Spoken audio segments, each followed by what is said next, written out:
박지원의 예덕선생전이라는 소설에 대해서 살펴보도록 하겠습니다. 자, 예덕선생전의 예덕이라는 말부터 먼저 알아야 할 것 같아요. 이 예자와 덕이라는데 예는 더럽다의 의미며 덕은 덕이 있다는 의미입니다. 그래서 원래 시경이라는 책에 보면 더러운 덕이 드러나 알려졌다 라는 말로 좋지 않은 행실을 뜻하는 관용구로 쓰입니다. 아마 당시 사람들은 예덕 그러면은 아마 더러운, 아우 냄새나 뭐 이런 식으로 해서 엄행수의 직업을 들어서 이해했을지도 모릅니다.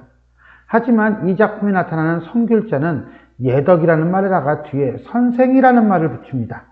그래서 엄행수라는 사람이 비록 더럽고 미천한 일을 하지만 본받을 만한 삶을 살아가는 인물로 형상화하고 그 다음에 당시 세태를 풍자하고 있다 이렇게 이해하시면 됩니다.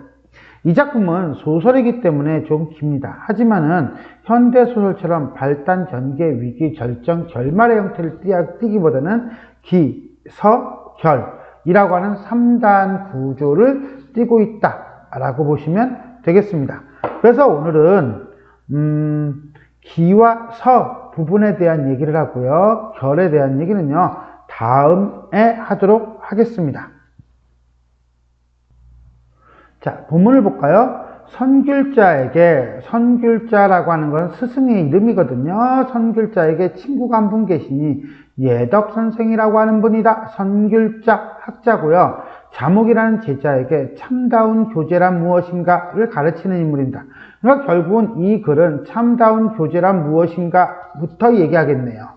그 다음에 이 박지원의 제자 중에 이덕무라고 하는 사람이 있는데 그 사람을 모델로 하고 있다라고 보셔도 되겠습니다. 종본탑 동쪽에 사는데 누가 예덕선생이 종본탑은요. 자, 지금의 탑골공원에 있는 원각사지 석탑 정도로 보시면 돼요. 자, 마을 안에 똥걸음을 쳐내는 것을 생계로 삼고 있다. 똥걸음을 쳐내다. 똥꺼 이거죠. 직업이고요. 천인이네요. 생계로 삼고 있다는 것은 생활의 방편, 즉 돈벌이로 사용하고 있다라고 보면 되겠네요. 온 마을 사람들은 그를 엄행사라고 부른다. 엄행수, 행수는 망리를 하는 늙은이를 칭하는 것이요. 엄은 그의 성이다. 예덕선생, 엄행수에 대한 소개. 자목이 제자예요. 제자고요. 그 다음에 편견을 지닌 인물이라고 보시면 돼요. 선귤자, 스승에게 물었다. 그 전에 선생님께서 제게 말씀하시기를 친구는 동거 생활을 하지 않는 아내요 한 탯줄에서 나오지 않는 형제라고 했습니다. 즉 무슨 소리야? 친구는 아내나 형제와 같이 매우 가까운 존재라고 했습니다. 친구란 이렇게 소중한 것입니다. 이 세상에 한다는 양반인네 중에서 선생님의 지도를 받고자 하는 이가 수두룩합니다. 그러니까 선귤자가 이름이 널리 알려진 그런 학자네요. 그럼에도 불구하고 선생님께서는 그런 분을 한 분도 상대하지 않으셨습니다. 그런데 지금 엄행수로 말한다면 마을 안에 천한 사람으로 망리를 하는 하층에 처지요. 마주서기가 욕스러운 사람입니다. 신분을 얘기하고 있고요. 직업을 얘기하고 있고요. 그래서 마주서기가 욕스러운 사람이라고 평가를 내리고 있습니다. 결국 자목이라고 하는 사람은요. 어떤 사람입니까? 신분이나 직업을 가지고 사람을 판단하는 사람이다 라고 볼 수 있겠네요. 조금 더 볼까요? 어떤 점에서 선생님은 그의 인격을 높여 스승이라고 일컬으면서 선생이라고 하면서 교분을 맺어서 친구가 되려고 합니다. 저는 부끄러워서 견디지 못하겠습니다. 이제 선생님 제자에서 떠나려고 합니다. 오우. 제자 자목의 비판, 여기까지가 시작 부분이 되겠습니다. 자, 그러면 이제는 스승인 선귤자가 얘기를 해야겠네요. 선귤자가 웃으면서 말했다. 그다지 중하게 생각하지 않나 봐. 가고 싶으면 가. 그러나 거기 함께 벗에 대한 이야기를 내가 자네에게 해줌세. 친구 사귐에 대한 이야기를 내가 자네에게 해주겠네. 속담에도 있거니와 의원이 자기 병을 못 보고 무당이 자기 굿을 못한다고 하네. 이거 무슨 뜻인지 알겠어요? 그렇죠, 이거죠. 남의 일은 잘 봐주면서 정작 자기 일은 제대로 처리하지 못하는 것. 중이 제 머리를 못 깎는다 라는 속담은 알 거예요. 속담을 인용해서 주장의 근거로 삼고 있어요. 자기 생각으로는 이거야말로 내 장점, 장처라고 하는 건 장점이에요. 장점이라고 믿고 있는 점도 자신이 잘하고 있는 일이라고 잘하는 일이라는 장점도 남들이 몰라준다면 서운하겠죠? 서운해서 야, 내가 뭐 잘못했니? 내가 뭐가 문제니? 내가 문제가 있니? 내가 뭐가 단점이니? 난 잘 모르겠는데 얘기 좀 해다고 라고 자기 결함을 지적해달라는 편으로 말을 꺼내게 되네. 우리도 그런 경우 왕왕 있어요. 그죠? 내가 왜 인정을 못 받지? 뭐가 잘못된 거지? 나 수업 잘하는데 왜 이런 반응이 있을까? 이렇게 되겠죠. 그죠? 대체 내가 뭐가 문제지? 한번 물어봐야겠네? 뭐 이런 거예요. 그런데 칭찬만 하면 아첨에 가까워서 멋대가리가 없고 타박만 하면 흉보는 것으로 떨어져 원래 의도하고 좀 달라. 원래 의도는 충고인데 타박만 하면 흉보는 것 같아. 그래서 상대방이 싫어해. 대인관계에서 과도한 칭찬이나 지나친 지적을 피하는 게 좋다. 그러니까 그의 장점이 아닌 점을 단점이겠죠? 들추어서 어름어름 딴전을 피운단 말일세. 즉 정작 중요한 말은 하지 않고 애둘러서 얘기한다는 거예요. 그런 걸 우리는 뭐라고 합니까? 변죽을 울리다 라고 얘기합니다. 그렇게 적절한 내용이 아닌 만큼 설사 책망이 좀 과하더라도 상대방이 화를 내지 않아.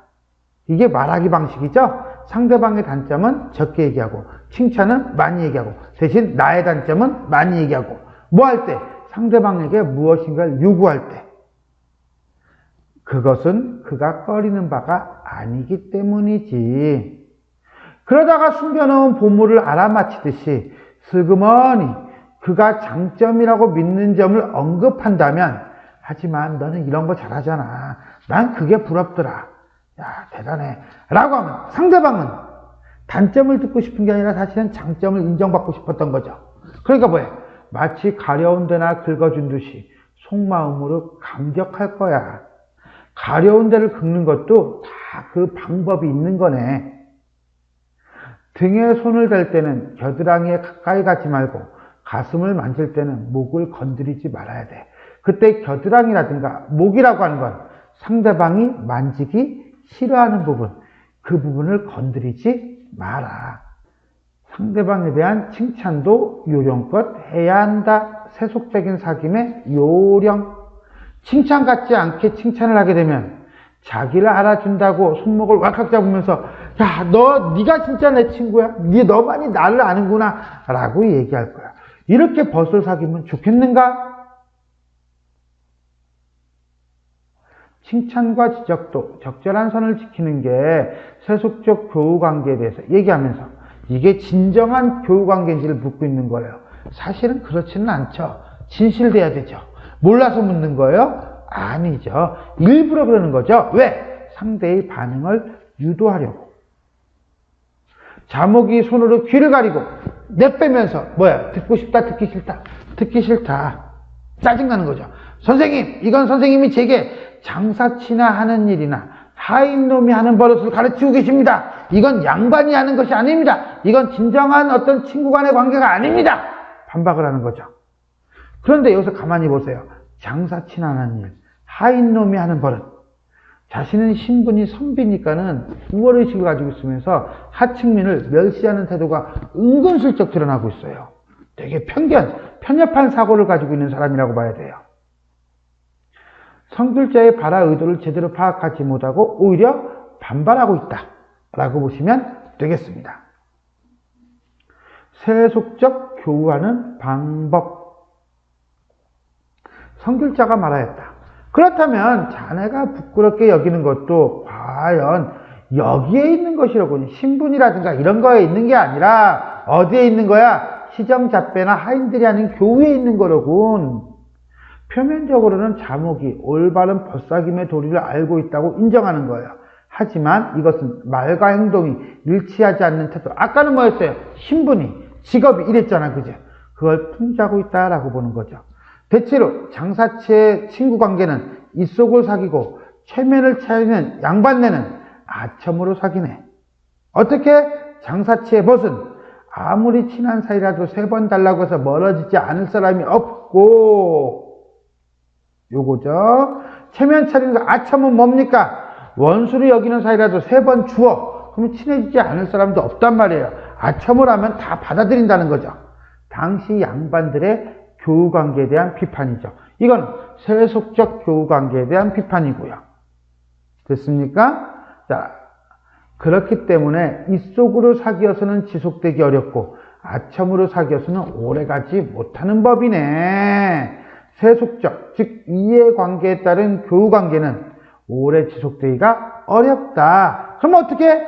만일 깊숙하게 사귀자면, 진실되게 사귀자면 체면 같은 것은 볼 것도 없고, 진실하게 사귀자면 특별하게 죽자사자 할 것도 없네. 도의로 교우하는 방법, 즉 참된 교우의 방법이죠. 체면 같은 건 볼 것도 없고 진실하게 사귀면 모든 게 다 된다. 이게 주제죠. 오직 마음으로 벗을 사귀고 인격으로 벗을 찾아야 돼. 도덕과 의리의 벗이 되어야 돼. 직업? 아니야. 친분? 아니야. 너 아까 한 말 잘못된 거야. 참된 교우 방식이죠. 이렇게 사귀는 벗은 천년의 옛사람도 떨어지는 것이 아니고 만리의 거리도 먼 것이 아니야. 가까워. 아무리 몸이 멀리 있다 하더라도 진실된 친구 관계가 될 수 있다는 거죠. 여기까지 참된 교우 방식에 대해서 얘기하고 있습니다. 여기까지가 서에 해당한다 라고 보시면 되겠습니다. 지금까지 박지원의 예덕선생전의 본문 중 기와 서 부분에 대해서 살펴보았습니다. 수고하셨습니다.